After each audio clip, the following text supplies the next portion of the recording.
I would say that this is worse. Walking down the hallway in school with how much you gotta pay attention to all these people. Even these escalators. Hundreds of people walking in one direction. I wonder where we're going. Where are we going?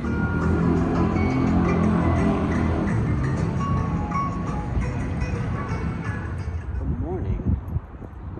We are at the Fukuoka Harbor. It's very big. We started on that side though, and then we walked to this side because we're inquiring on if we can get a boat tomorrow from Japan to South Korea. Because if we cannot, then we must buy flights. I'm confident we'll be able to get a boat. And if not, you'll be one of the first people to find out. So stay tuned, make sure to like, subscribe, and let's see what happens.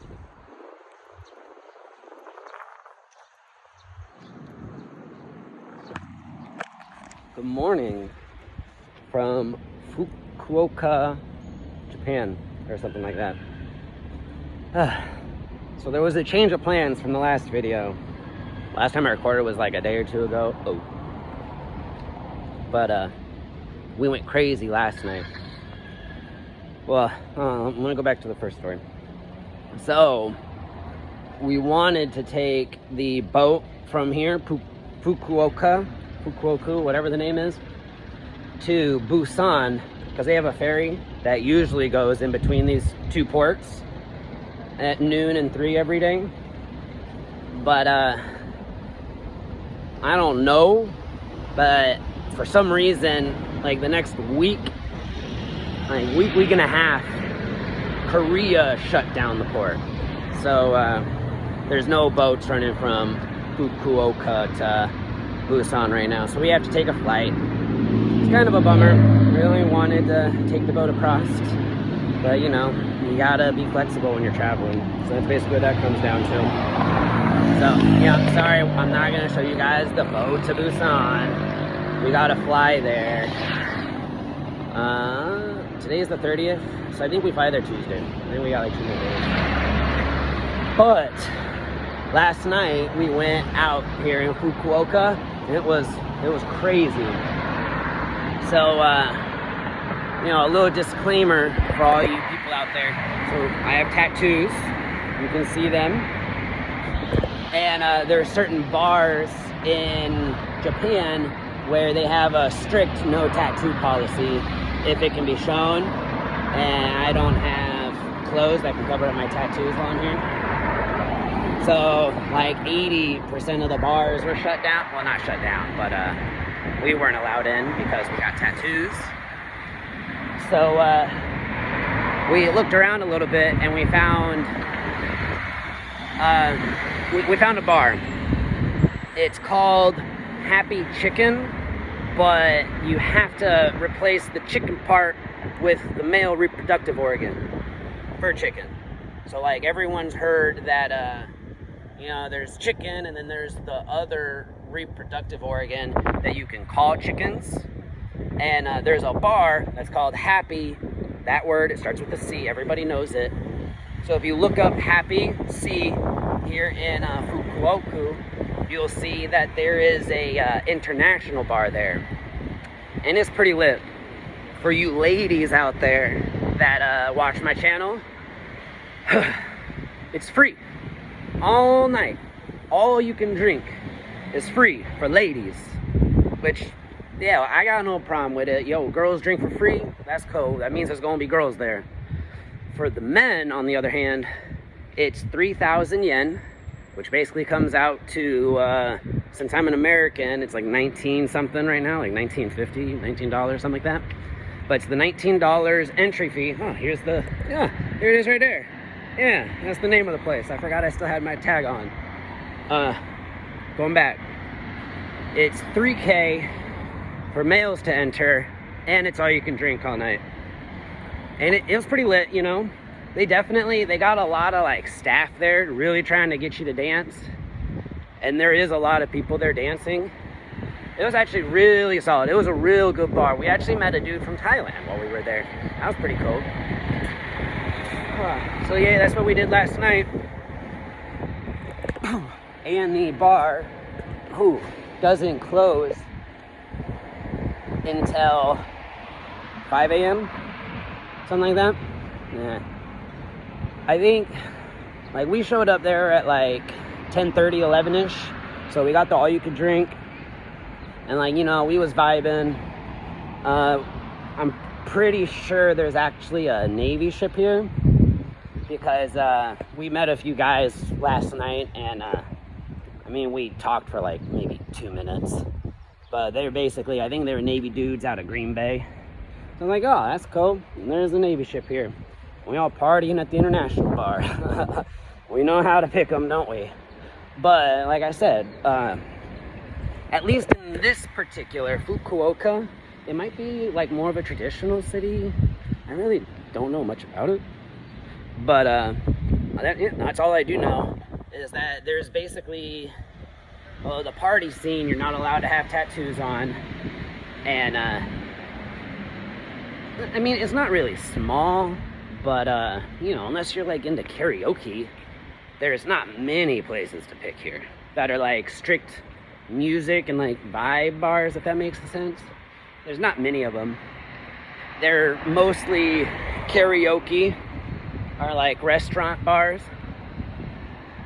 So, yeah, if you find yourself here in Fukuoka, you definitely want to go to this bar if you speak English, because they speak English there. It's an international bar, and it's super lit. And they're open till 5 a.m. They don't open till 10, but like I said, they open till 5 a.m. and it's all you can drink for basically $20. So it was perfect. The drinks were good. We got free shots. I can show you guys some videos. Maybe I'll sprinkle them in through this while I'm talking. We'll see. I'm trying to get better at this YouTube thing. Y'all are here.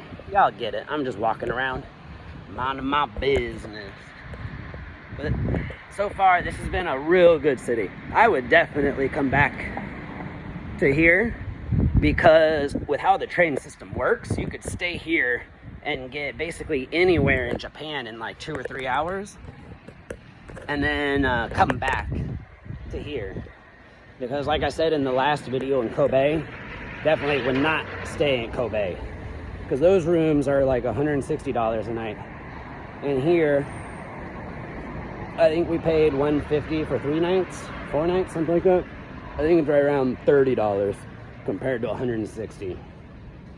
Not ragging on Kobe. I am ragging on Kobe. But it was just, you know, it was like, I don't know, the New York City of Japan. Does that make sense? Where it's like it's ridiculously expensive in this one spot for no reason. But this spot has been real solid. And yeah, so like I said at the beginning, I hate to burst y'all's bubble, but we're not taking the train to Busan this time around. We are having to fly there, which is all right. But like I said, Fukuoka's been pretty good. Just yesterday before the party, we ended up going to the mall. There's like one big mall here. It's called Canal City. It's on the other side of the train station compared to us. Because if you look at a map, there's the train station, and then all the bars are to the west, and the airport's to the east. And we're like right there in between the airport and the train station to the east. So we're not really conveniently located when it comes to like the bars and stuff. We're conveniently located when it comes to the train station, because I'm already there since this conversation started. So that's nice. But yeah, if I want to go to like any of the bars or anything, it's literally double this walk just to get there. So we usually just take cabs. Uber works really well in this country, and it's not too bad. I would say for the most part, your Uber rides cost about 2,000 yen. Last night's cost 2,100 to get home from where we were. So that's what, $17-ish, give or take. I love math. Yo, if y'all didn't know, math was my favorite subject growing up. That was real nice. I really enjoyed math. Fractions, multiplications, divisions. It was real cool. I loved it. I didn't like shapes. Geometry was stupid. I liked the rest of math. But I don't know if y'all can tell. I'm a little hungover. So I'm gonna sign off for now. Thank you guys for tuning in to another episode. Make sure to like, subscribe, and stay tuned because we about to head to Busan. Oh, and we got round 1 planned. Maybe. We're hungover today, so we might not actually do round 1. But I'm gonna leave that open to interpretation. I'm gonna keep you guys waiting. Stay tuned. Thanks for watching. Make sure to like and subscribe. And I did just remember, thank you for liking, subscribing, and thank you for staying tuned, because you get to hear this part 2. But I did just think, the dude last night we were talking to said he had access to some grass. But then when I thought about it just now, he probably doesn't have the real stuff, like Thailand stuff. He probably got that like weird synthetic stuff here in Japan. Because I think in like one of my earlier episodes, I kind of mentioned that they do technically have THC here, but they use that synthetic stuff. So the THC level is literally like 0.9% or something like that. But then it has all the CBD on it, which gives you like all the medicinal effects, they say. Yeah, he was offering it to us last night, so it actually made me think. Here in Fukuoka, I actually hadn't seen a THC shop. So I just looked it up real quick, and yeah, it's the same thing with where we live. Because of where we live, we're not really in like the touristy party spot. We're more in like the industrial, residential working area. So even if we wanted to go to one of these THC spots, it's other side of the train. Like I said earlier, where like the bar is, it's like way over there. But I mean, in my recommendation as like a full-fledged stone, it really ain't worth it. You might as well just come here and cold turkey yourself, because the real product is very illegal, and the synthetic stuff, it's aight, but it's definitely not the same. So that's just my 2 cents. Thanks for still tuning in. We'll see y'all next time. I'll probably either see you at round 1 or in Korea. I don't know. We'll see. Stay tuned.